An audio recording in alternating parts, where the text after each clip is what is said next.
out with an old fishing buddy of mine here. It's nice that he takes the time to still do this with us little people after he got to be in some TV and movies, both in Jurassic World Fallen Kingdom and then the TV show Camp Cretaceous. In Jurassic World, they gave Baryonyx a very broad alligator-like face. The actual animal had a much more narrow snout that was well adapted to cutting through the water to pluck fish out. While traditionally you'd see him doing just that on riversides or lakesides like here, we now know from a recent study that Baryonyx was likely spending a lot of its time in the water. Maybe it wasn't swimming, it could have been wading around like a hippo, but nonetheless it wasn't on the shore, it was in the thick of it. Baryonyx as a name means heavy claw, and it comes off of that big finger you can see on the front of his hand. The other fingers should probably be a little closer in size, but that first digit is still the biggest, heaviest claw Baryonyx had. It was probably used for processing food, maybe catching or filleting fish. This is something that the much later Spinosaurus continued to do. Baryonyx is actually one of the oldest members of the Spinosaur family we know about. While Baryonyx doesn't have the showy sail of his descendants like Spinosaurus, his vertebrae have the startings of that sail. They are slightly elongated compared to other meat-eating dinosaurs. This is the first steps into that great big billboard that you see on Spinosaurus's back. This is the skull of a Spinosaurus, but like I said, it's a descendant of Baryonyx, and it keeps a lot of the traits that Baryonyx sort of pioneered.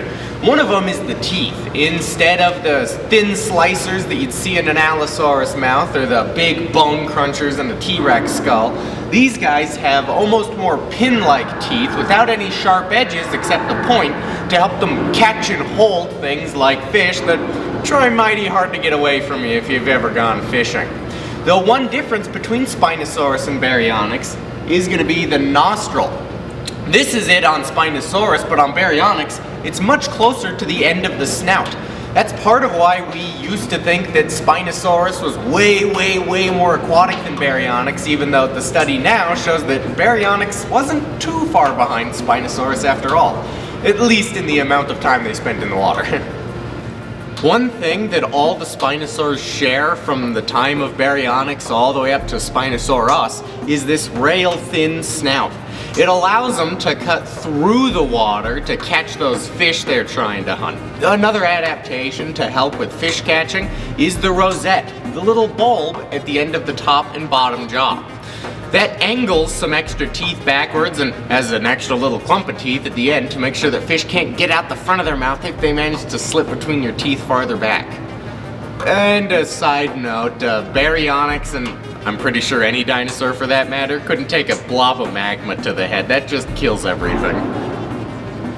Something that actually gets repeated a lot for the Spinosaur family and goes back to Baryonyx is the idea that they're four-legged.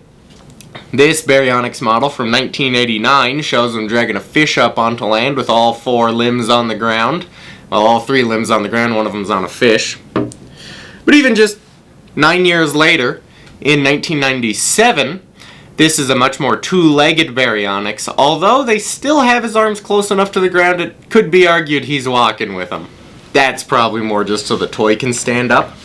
Much later, in 2014, Spinosaurus went through a similar debate over whether it was four-legged or not.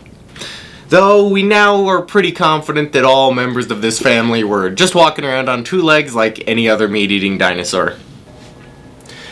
Well, if I've piqued your interest on anything today, feel free to come on down to the dinosaur park. We've got plenty of docents who are more than happy to answer any and all questions you might have.